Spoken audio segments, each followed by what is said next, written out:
How you doing? Jeff here. It's not your fault. Thanks for tuning in tonight.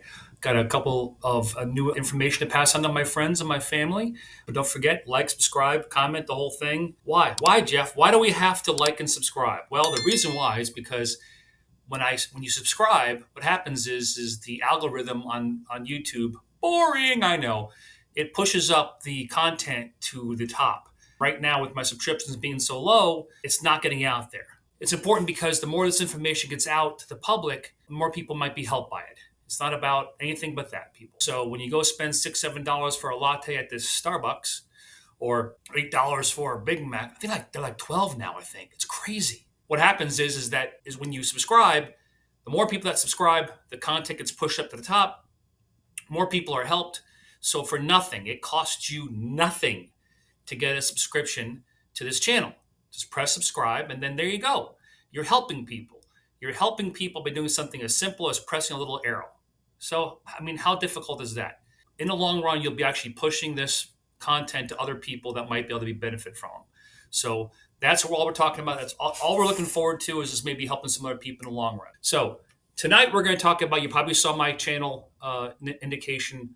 We're going to talk about fentanyl. Fun, right? The reason why I do this information like I do is I'm trying to add a little bit of levity to a very serious situation because with the clicks and algorithms and analytics, if people come in, they chime in 2 seconds, they don't see something that's intrigues them, they're done. Well, we can't have done because we need to go and get this information out to people, right? Right? Wrong. Perfect. Exactly. So by all means, stay to the end. I might even dance with a fire ring when this is all over. You never know. I'm putting it out there. Okay. Fentanyl. I'll go ahead and fill this empty void of people not talking about fentanyl. It was developed as an analgesic, as a painkiller, and fentanyl is 40 times more powerful than heroin. It is 100 times more powerful than morphine. Think about the last time you had a surgery and they gave you morphine. You remember that feeling? Imagine the feeling 100 times more powerful than that. That is how powerful fentanyl is. It is manufactured mainly in China. India is coming on board also, manufacturing the products, the chemicals that make the fentanyl, mainly is China. It is smuggled into Mexico. The Mexican cartels then manufacture it into the fentanyl and bring it across the southern border. Not complicated. Close the southern border, get control over it. We stop the opioid crisis severely. Why is it so important? I'm glad you asked that. Why is it so important that we stop the opioid crisis in the United States? As of 2021, 71,000 people died of fentanyl overdoses. 71,000 people. Think about that. In 2024, it'll be over 100,000 people. Now, you would think that if the federal government was aware of a situation that killed 100,000 people in their country, they would get involved. But no one seems to give a damn. And it's sad to say, but it's there's politics involved. Listen, when we're talking about life or death, nothing else should be more important than life or death.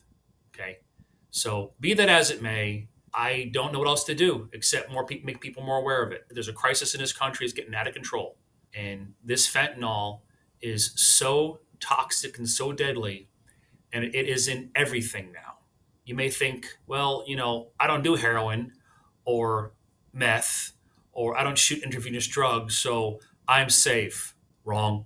It's in everything. When I say it's in everything, I've had a conversation with sheriff's deputies in my local town here who have had to give people Narcan for smoking marijuana laced with fentanyl. If you want to roll that dice, I'm just telling you right now, not a good idea.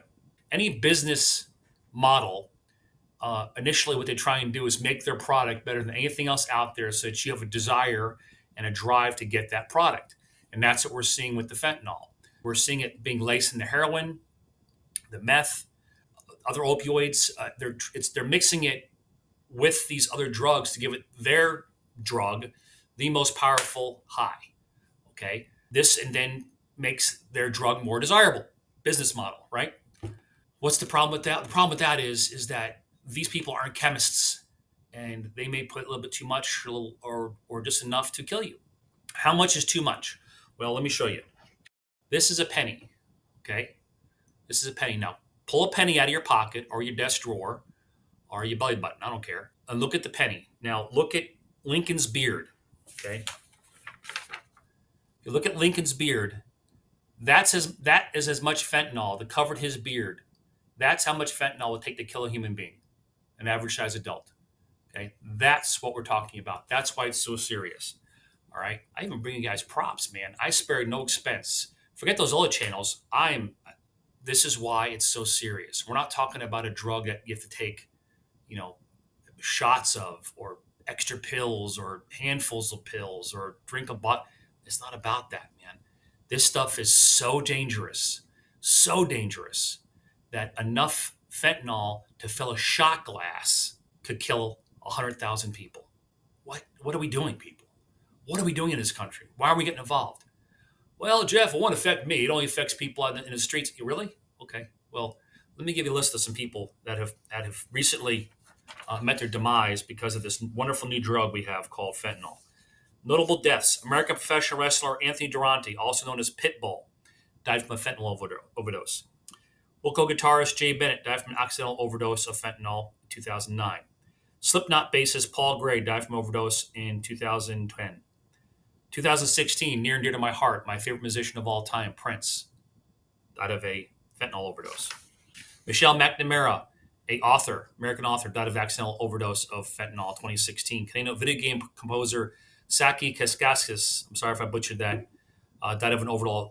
American rapper Little Peep died of an accidental overdose in 2017. 2018, Los Angeles County Department of Medical Examiners and musician Tom Petty died of accidental drug overdose from fentanyl.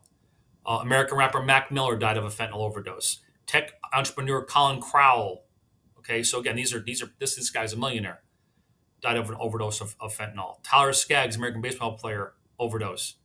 American rapper, singer, songwriter Lexi Alage, overdose 2020. American singer, songwriter, musician Justin Towns Earl died from overdose 2020. Raleigh Gale, frontman for the Texas metal band Power Trip, overdose. American musician Mark Gomfey, also known as Big Toe, a man who was born without arms. He played guitar with his feet, overdose of fentanyl. Digital Underground frontman, rapper, musician Shock G died from an accidental overdose of fentanyl in 2021. Actor Michael K. Williams, who performed as Omar Little on the HBO series The Wire, overdose. Coolio, overdose. Angus Cloud, who played Fezco on the HBO drama series Euphoria, overdose. I mean, the list goes on and on. I mean, this is ridiculous. Okay. Actually, Nebraska became the first state in 2018 to start using fentanyl to execute prisoners. Okay, because it's very inexpensive. It doesn't take a whole lot, and it's virtually foolproof. That term "foolproof" means a lot here. We're being fools. We're being fooled, and we're being fools. We're being fooled by our federal government, who won't get involved in this crisis. I don't understand why. I can't get my hand around it. Is because of the cheap labor that comes across the border. So they're not worried about closing the border. These are people dying.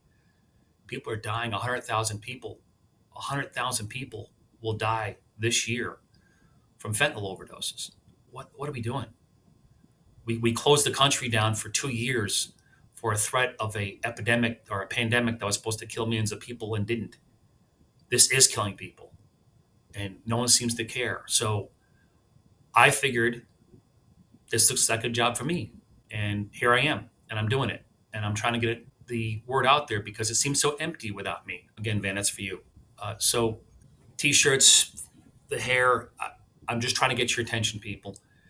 We've got to get a handle on this crisis. Nothing's more serious. There's nothing more serious than this issue.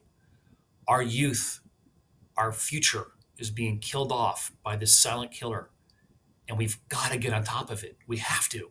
I'm a 50-year-old mortgage broker, and when I have to carry Narcan around in my glove box with me because of the circles I run in, what are we doing, people? I just don't know what else to say besides get involved, become aware of what's going on, be aware, get the information out there.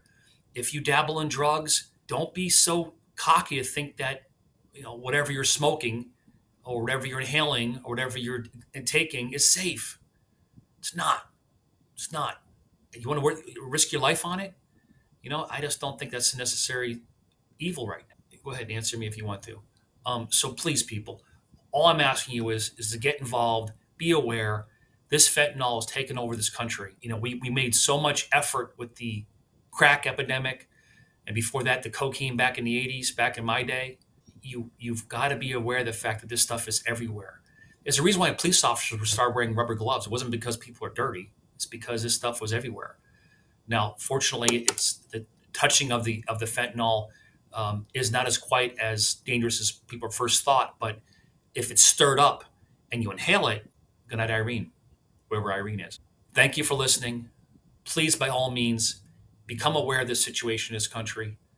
I when Prince died of an overdose, this is a guy who didn't even drink coffee because he didn't like the caffeine, any kind of stimulant. He was Jehovah's Witness. He didn't touch any drug. And I grew up with this guy. Michael Jackson died. Yeah, Whitney Houston died. Well, they were all train wrecks anyway. This guy was a straight arrow. He passed away, and I was like, how? Fentanyl overdose. I was like, how? Because it's everywhere, and it affects everyone. So don't be naive. Don't be blind to it. And by all means, get involved. Go to your local NA or AA or your favorite group. And if you have to, pick up some Narcan because you never know when you may need it. Favor gives it out for free. That's wonderful because it's very expensive. So thank you for listening tonight. It's a very boring subject. No one cares. Half of you left in 2 minutes of this while watching this already. Like, subscribe, subscribe, subscribe, subscribe, subscribe. Please subscribe because, again, this information is so vital to get out to the masses and it may save someone's life. Isn't that more important than skipping over to watch some other jamoke talk about some other garbage? I mean, come on. This is life or death we're talking about here. So getting serious tonight, by all means, work it. It works if you work it. Keep coming back.